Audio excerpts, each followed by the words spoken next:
morning guys. So, nandito na ako. Nandito na ako sa Chinese din. Kailangan lang akong kunin dito sa labas. Pero, nandun na yung anak ko. Sabi ko, sandali lang.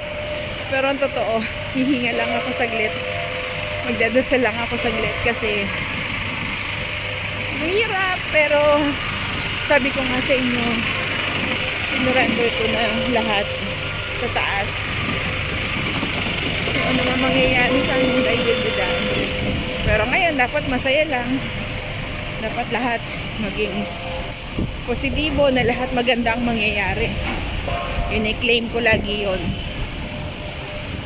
So, dito kami sa Chinese Gen. So, tandaan natin, every gising is a blessing. So, balikan ko kayo mamaya. So, heto na. Packet na kami sa hardest station. Wala naman nakikita ako yan. Elevator na kami. Kasama ang dalawa.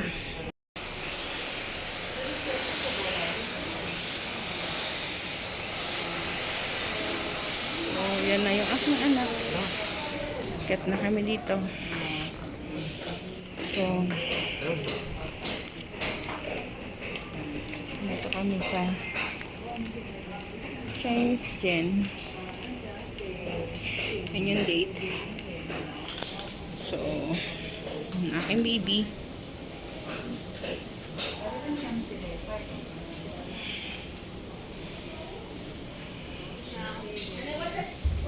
Ket na kami dyan. Punta na kami sa Heart Station. So, yan. Second floor na kami. Papunta na kami sa Heart Station. So, ayan. Yun yung anak ko. Tulak-tulak. Hawak ko na yung papers niya.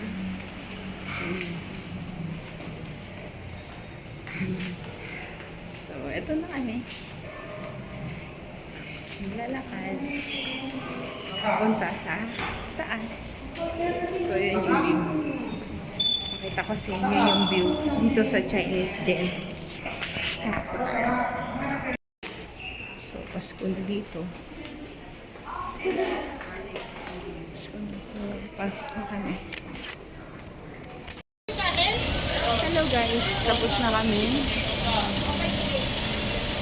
So, nakapag-desisyon na hindi kakayanin yung bypass operation. So, mag-undergo kami ng ballooning sa phlebotomy o yung papalitan yung dugo kasi lumalapot na.